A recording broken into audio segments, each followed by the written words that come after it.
Welcome back to the Wealth Actually podcast, the show that features artists, entrepreneurs, experts, and commentators that will give you the right knowledge, planning, and guidance so you can preserve your assets and enjoy your wealth. Learn more and subscribe today at wealthactually.com. This podcast is for educational and entertainment purposes. It is neither investment, legal, nor tax advice and does not represent the opinions of the employers of the host or guest. And now, here's your host, Fraser Rice. Welcome back to the Wealth Actually podcast. I'm Fraser Rice. Behavioral finance is all the rage. BeFi, as the not-so-cool kids in the financial world call it, is the next phase in guiding individuals, teams, boards, companies, and leaders to better decision-making. There's plenty of material telling us where people get it wrong. Even the best brains get deceived by a litany of behavioral biases. They fall off the track of economic rationality. However, even with all of these labels, there's little guidance on how to identify and use this context. Until now. Peter Atwater argues in his new book, The Confidence Map, that there's a straightforward mental model. It can diagnose an individual's emotion and confidence, its directionality, and its relationship to group and social mood. Further, he argues that people and their advisors can use this information to pull decision makers out of the limitations of their own silos. People will be able to recognize what is occurring in their surroundings, mitigate risk, and maximize opportunity.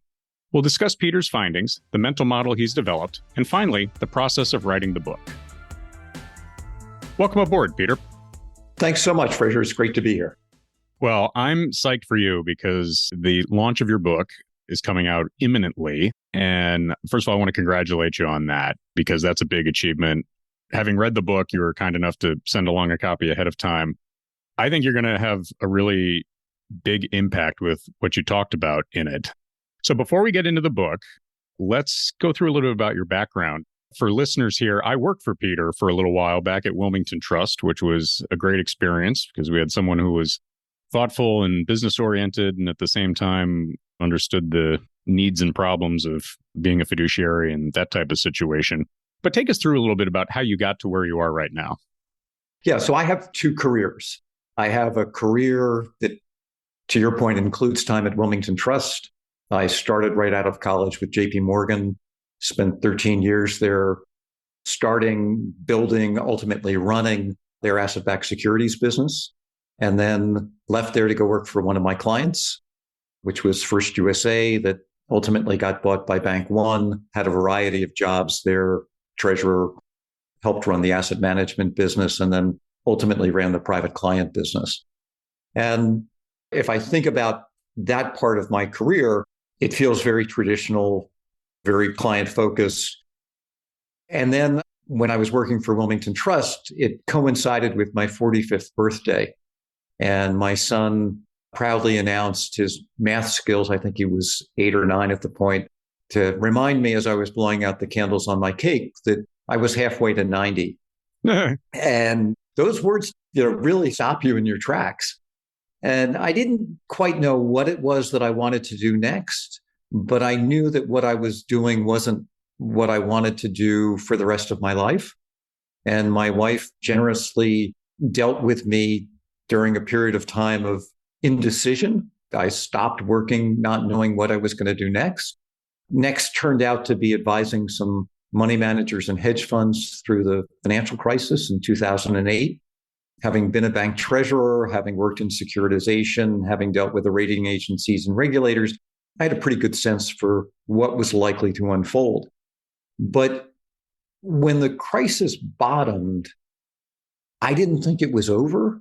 I thought we'd moved risk from the private sector to the public sector, but I didn't think the risks had been eliminated. And so I was puzzled when the market started to move up and move up violently. I mean, there was a clear V-shaped move in the markets that didn't quite make sense to me. And that began my journey down this rabbit hole to try to understand, how do people think in the markets? Why do investors do what they do? And from that, I've seen a broader view of how we all make decisions and how our confidence ebbs and flows and what that does to us. So that's how I got here. So we get to this point. I know you do a little bit of teaching as well, and so we'll get into that as part of the journey through the book. You get to the point where you write this book, The Confidence Map, and take us through the central tenet of the book and the role of context and mood and emotion, confidence, et cetera, that takes place in people's decision makings and how that really unmoors them oftentimes against the economic perfection of rationality that we're told exists. I think when it comes to confidence, we have this view of it that's similar to pornography. We know it when we see it, but we can't explain it. And so that inability to explain what it was really befuddled me.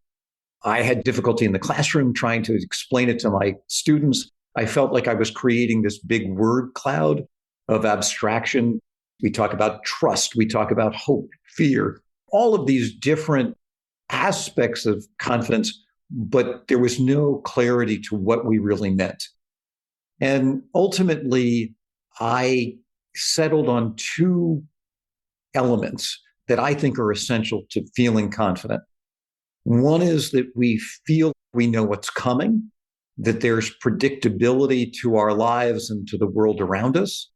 And the other is a sense of control, that we feel powerful in it, that we are prepared, that we know what we're going to do, we know what to do.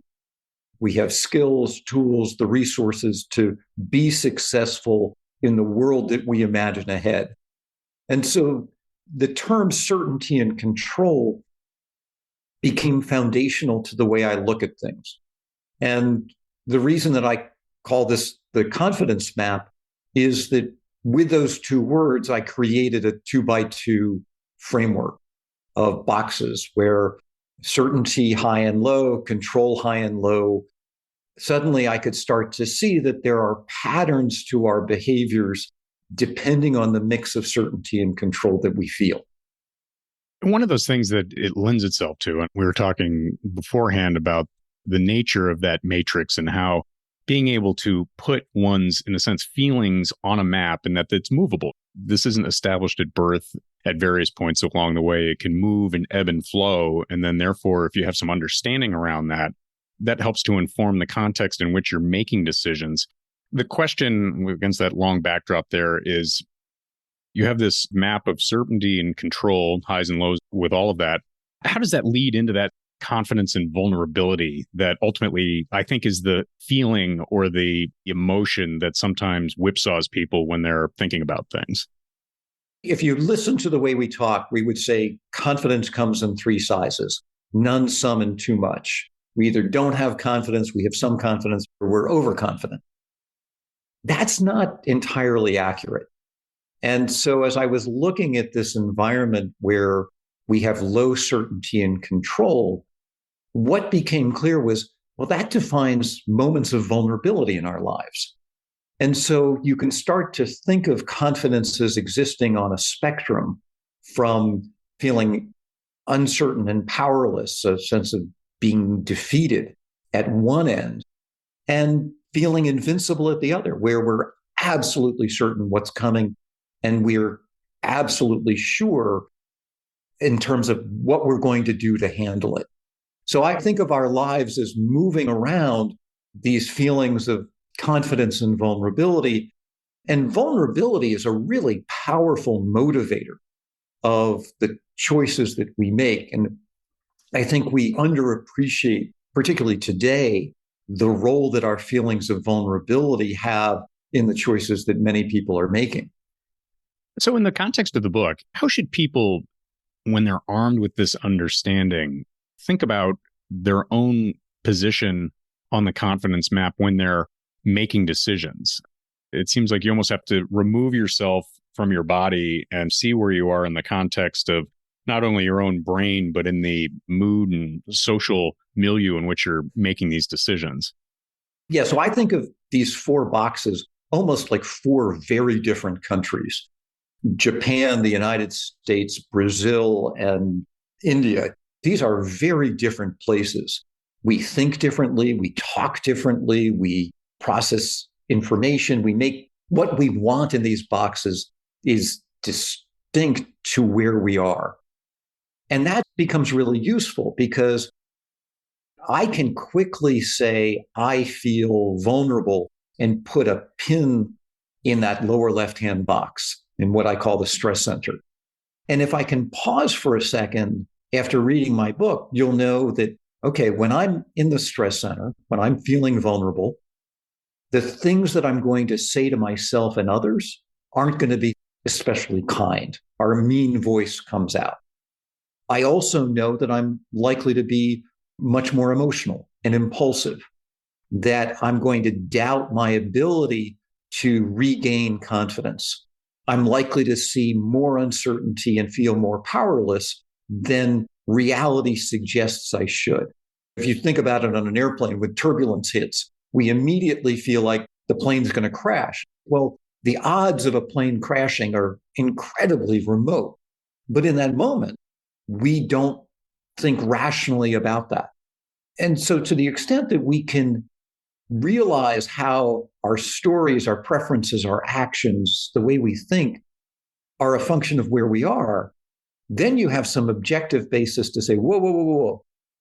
Rather than fleeing, for example, if you're an investor, when the markets are panicking, now if you can look at panic and say, oh, everybody's moving rapidly into the lower left-hand corner, then you can step back and say, rather than selling out, maybe I should be preparing to buy.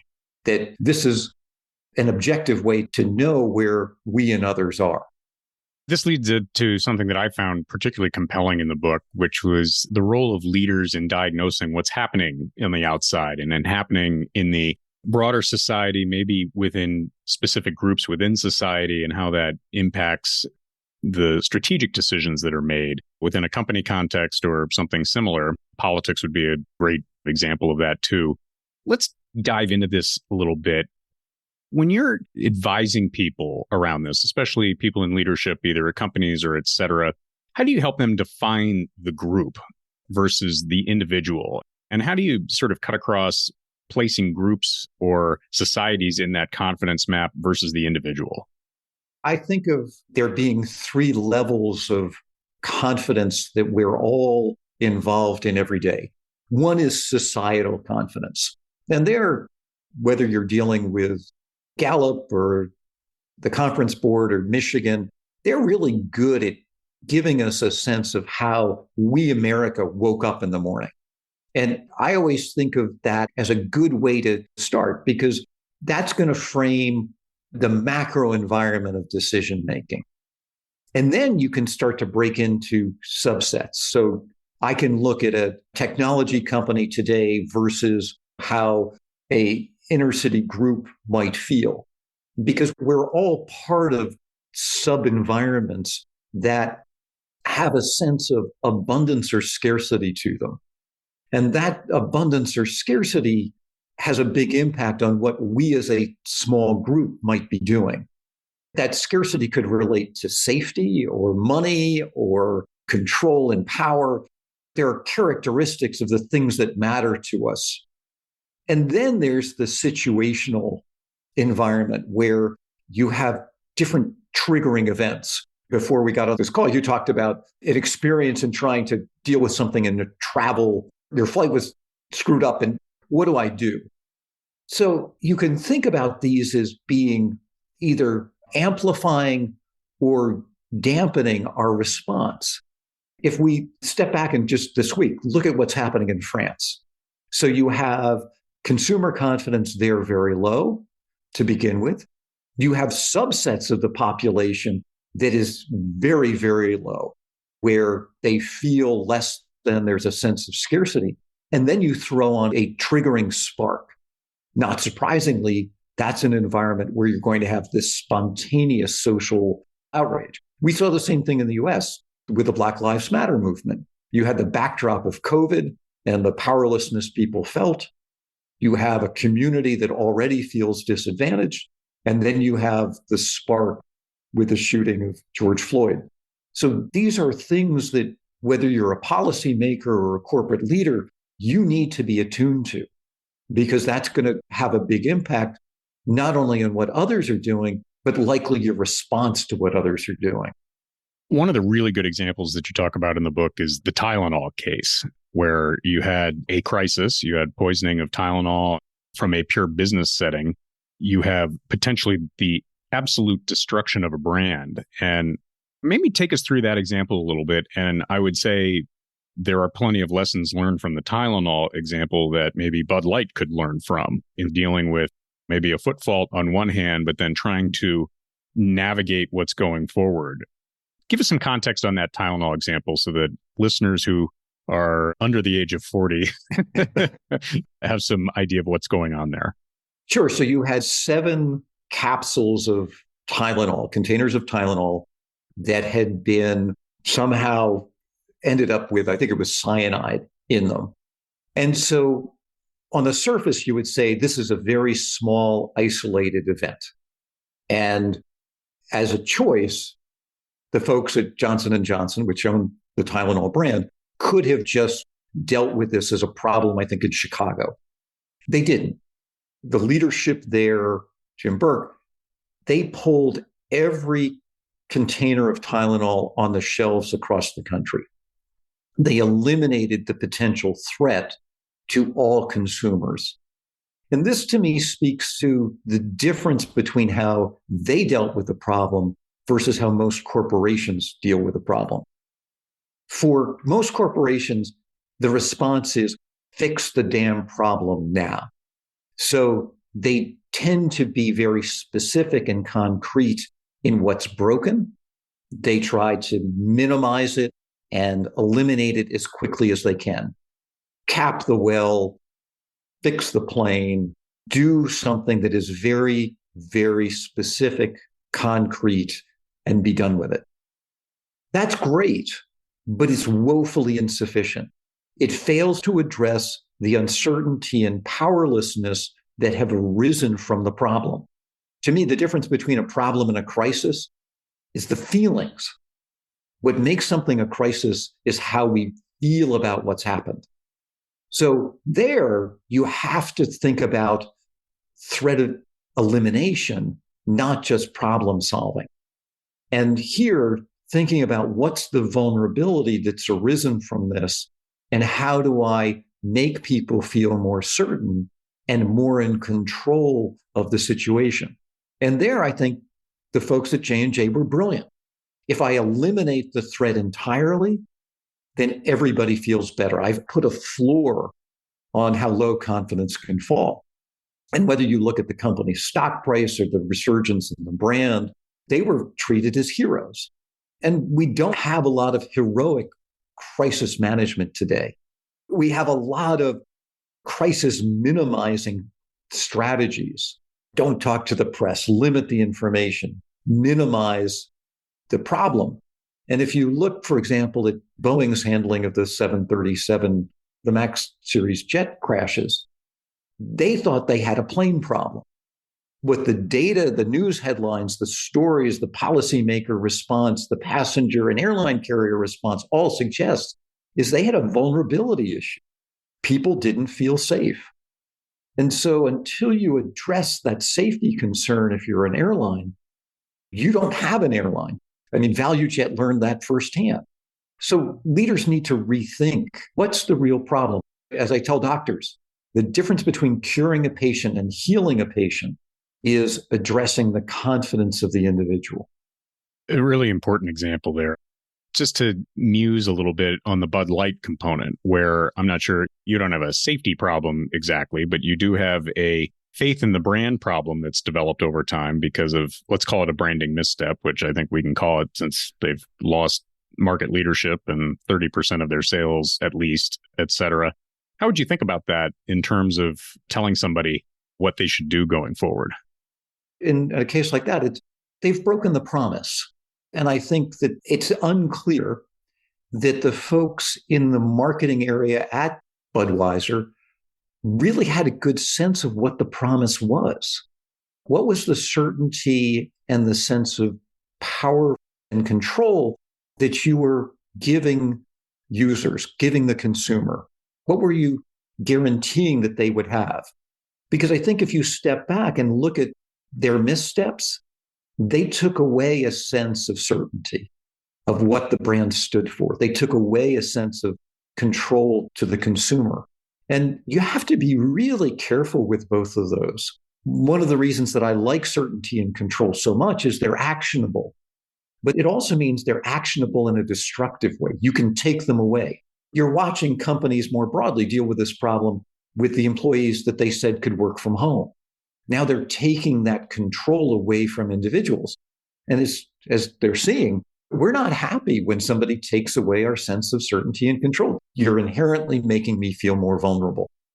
So let's pull it back a little bit to the individual and someone dealing with their own personal wealth and finance and those types of concepts. The concept of behavioral finance, where emotions and irrationality govern a lot of decision-making around wealth, it's certainly much more popular now, and it's a valuable tool in helping people make good decisions going forward. How does this confidence map help either advisors inform clients on how to make good decisions going forward? How would you think about that in terms of trying to get people to understand the context in which they're charting their path going forward, either to retirement or beyond? There are two aspects. One is tactical. All of our financial decisions are made in the upper left-hand box of the map, which I call the lunch pad, environments where we have control but no certainty. We forget that second piece when we're borrowing money, lending money, investing. We make choices that are outcome imagined driven. So I think about what I'm expecting ahead, and then I make my financial decision today based on that. And that's a terrible approach because we tend to overinvest when we're certain that it's going to be good times ahead, and we underinvest and sell out when it's the opposite. So we need to be very careful tactically when we're making financial decisions to appreciate that our imagination of the future is entirely a function of how we feel. The future is inherently uncertain, always has been, is, and always will be. So the clearer you can imagine that future, good and bad, the more you're revealing your own feelings more than you are what's likely to be ahead. So we need to be really careful in distinguishing between how do I feel in the future I imagine than the real risk of what I'm doing. The second piece is more strategic. And particularly when you're dealing with individuals with wealth, we need to remember that wealth means more than just an abundance of money and a sense of permanence. And so there are aspects to it that tie into the certainty and control that a wealthy individual feels. And in many cases, those can be incredibly seductive. And we're very inclined, the wealthier we are, to not pay attention. Overconfidence creates blindness. And I don't think it's any coincidence that many of the investors in a company like Theranos were overconfident. They were wealthy. They easily were seduced by the promise of this futuristic technology. The wealthy need to remember that all that wealth is also making you less prone to scrutinize what you're doing, to make quicker decisions than you might otherwise. And I think you should be careful as you gain wealth to remain grounded in the potential for good and bad, that you're vulnerable in a funny way, in a way that you don't appreciate. It's one of those things I certainly in my practice and advising people, I see that all the time where some people equate success in one milieu into acumen in another, among many other biases that are out there. But I think it's interesting. What I found pretty cool about your book is that being able to show graphically where people fit in on certain components, that you're able to elevate past the ticking off of dots, basically saying, oh, you're thinking this and doing that, and attaching labels to things that don't really mean anything. That graphic approach and where one's mindset is and helping them think about for themselves where they are, I think that can be a powerful tool. It's hugely powerful, and it's quick. It doesn't take much to identify where am I on the quadrant today. I do a lot of mapping exercises, and it's striking how quickly we can all put a pin in a particular box. What I try to do in the book is to say none of these boxes is inherently all good or all bad. There are attributes of them that are beneficial, and there are attributes of them that are damaging.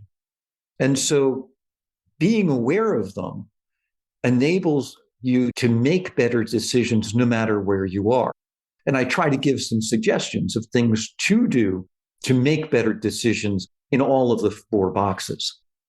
So for people who advise other people, doesn't have to be finance, can be lawyers, can be consultants, et cetera.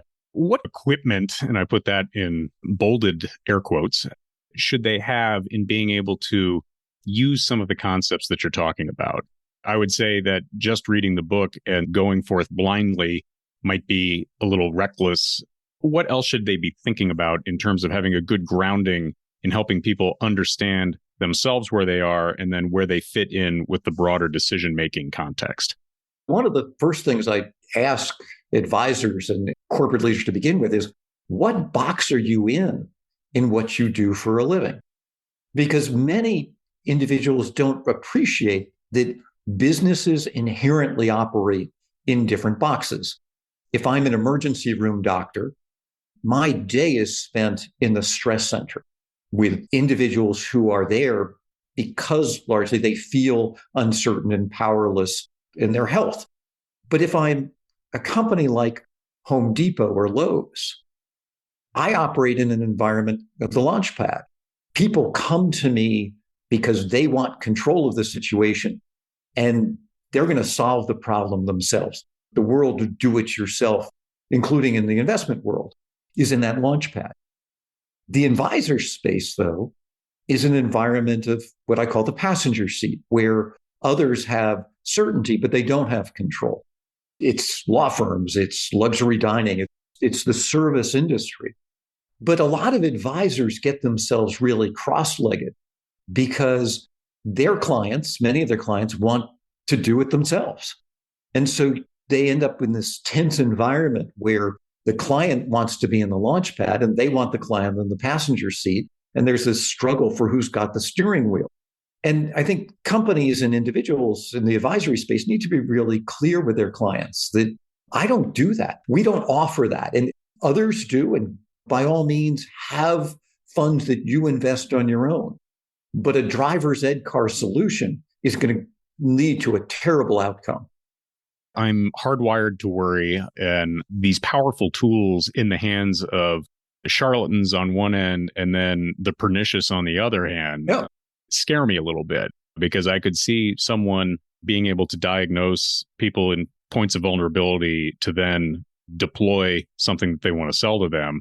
How do you respond to that? Is that something that part of the reason to read the book is to gain self-awareness, but then also to be able to deal with the outside world? Sadly, Fraser, predators, cult leaders, authoritarian figures, there's a cadre of people who instinctively know they can smell vulnerability. What they provide is promises of control and certainty ahead. Follow me, that I'm going to take you through the passenger seat back to the comfort zone. And we see that in so many aspects of society today, whether it's religious and sports figures who are exposed for the horrible things they're doing, cult leaders, some political figures.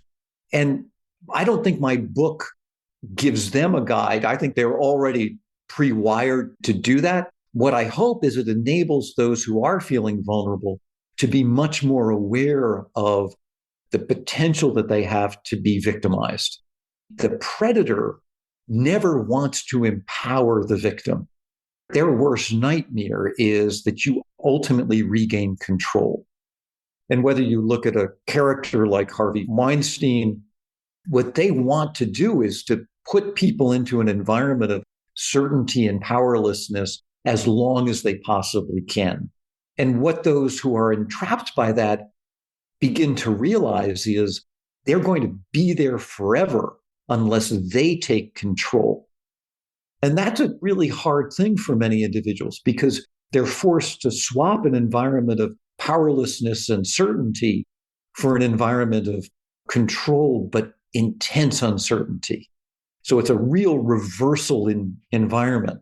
And I try in the book to talk about, so what do you do to get out of that passenger seat? Because it exists in work, it exists in relationships, it exists today for many people in multiple parts of their lives.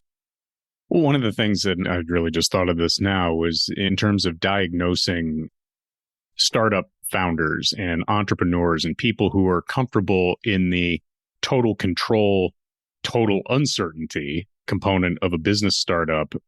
Your book to me would seem to be an interesting roadmap into helping people diagnose whom to bet on in terms of being able to operate in that environment, whereas people who are more comfortable in a corporate heavy certainty environment might be a way to really figure out who's best suited for those types of roles.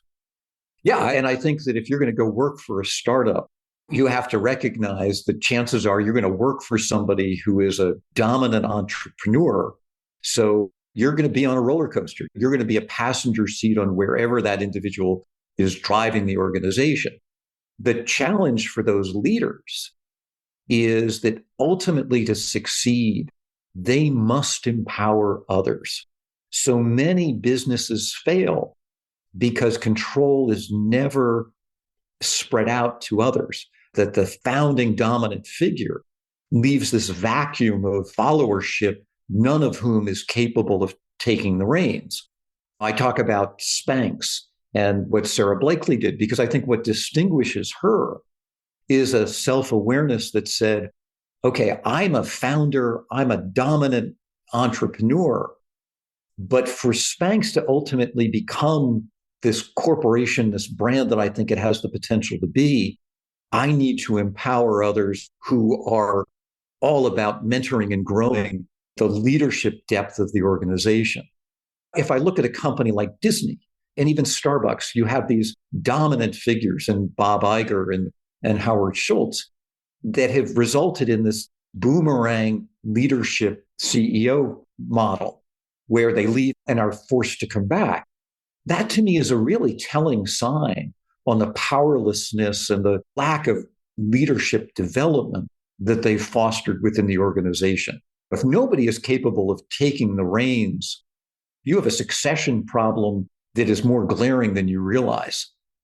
It's a formative lesson for family businesses and businesses that are private, that are much smaller, and people who are going through that succession discussion. I think it's a useful mapping exercise to see not only where the dominant personality is in terms of the leadership of the business, but also the different, whether it's family members or management, et cetera, where they fit in. Because a lot of the succession issues that we see both on TV, to name check that show, and in real life, those struggles really go from a lack of self-awareness of where people fit in on that. And you have dominant figures, authoritarian leaders, they're patriarchs. I always think of when people use the term patriarch or they use the term cult leader, what is clear to me is that when that individual leaves the spotlight, there is going to be a period of chaos because there is no one who has been prepared for that succession role. And so organizations need to listen to the words they use and how they talk about themselves, whether as a family or as a small business or even as a full corporation. Because if you have a long-term dominant authoritarian leader, you have an incredibly fragile environment that you don't realize. I write about the fall of Afghanistan. If you have a vacuum that can be created, you're going to have an environment of chaos. And there are a number of major corporations today that I think are ripe for that they don't truly appreciate that dynamic. Well, we will not force you to disclose who they are so that you could consult them when they listen to this and say, oh gosh, I think we have a problem. But so speaking of chaos and roller coasters, let's take a couple minutes to talk about your book writing process, because it's one thing to have a lot of these things and these ideas in between the ears, and then it's another to have that congeal in a useful form. Maybe go through the decision to say, okay, I've got a book here, and then what you did to make that dream become reality. So I've been teaching and consulting on this topic for more than a decade. And as I've said to so many, I felt like I had a box of Christmas ornaments without a tree. I had lots of ideas and different things that I wanted to talk about, but I didn't have a framework to do it. And it was very frustrating. So much so that it was actually my wife who said, I've had enough of you wandering in the desert. You need a coach. And so she actually teamed me up with a woman who helped me as a writing coach. And it wasn't to write better, although I think she certainly improved my storytelling and what I was doing. But she really forced me to think about how would I begin to organize a book? And from that, we came up with an outline, and she helped me find my editor, Noah Schwartzberg at Portfolio, who was really open to the idea. He said, just keep writing. Once we have things on paper, we can reorganize and come up with a plot line for this book. And to look at the book today, it feels very obvious that, of course, it's organized the way it is. But I can tell you that there are 3, if not 4 variations of the book that look nothing like it in terms of the way it's laid out. But the more I wrote, and the more Noah kept asking, so what do I do with this? One of the things that I'm proudest of is that Noah forced me to take this from theory and concept to usable, useful advice to somebody. As he and I spent a lot of time talking, the world of behavioral finance is filled with lots of concepts, but not a lot of, so what do I do? One of the things I'm proudest of is the feedback from folks that this now gives people actionable advice. Well, mission accomplished. I found it to be not only a rewarding read, but very useful. And we were talking before, I said it's so useful, in fact, that I need a cheat sheet because you can't go through and flip through pages when you're doing stuff. And I love having the one-page laminate to be able to use these concepts in my own world. I'm thrilled, Peter, to have you on. Thank you for taking the time here. How do we get a hold of the book, and how do we stay in touch with you and your further writings and thoughts? So the Confidence Map is available for pre-order now from the major booksellers, Amazon and Barnes & Noble, but also through your independent bookstore. They have access to it. And folks can follow me on Twitter, where I'm at Peter_Atwater. I also write frequently for my blog on LinkedIn, and I have a website, peteratwater.com. So there's lots of ways they can find me. And at the moment, most of them are filled with a fair amount of shameless promotion. So I can assure them that I am not who I normally as I am portraying myself during this book launch process. That is part of the job description, whether you want it or not. You got to get out there. Again, congratulations. I think the book is terrific, and I look forward to catching up with you. I think this would be an interesting segment if we start thinking about various incidents that come across in a corporate sense, and maybe hearing your thoughts on what they did wrong and maybe some things that they could do to fix. But Peter, thank you so much for being on. Thanks so much, Fraser. I really appreciate it. Thank you for listening to this episode of Wealth Actually, hosted by Fraser Rice, author of the book Wealth Actually and a leading private wealth manager. Head on over to wealthactually.com where you can subscribe to this podcast, get your own copy of the Wealth Actually book, and connect with Fraser directly. We'll see you next time on Wealth Actually. Fraser Rice is an employee of Next Capital Management, LLC. This podcast is not investment, legal, or tax advice, nor does it reflect the opinions of Next Capital Management. Any opinions represented in this show are Fraser's individually and not an endorsement of the guest.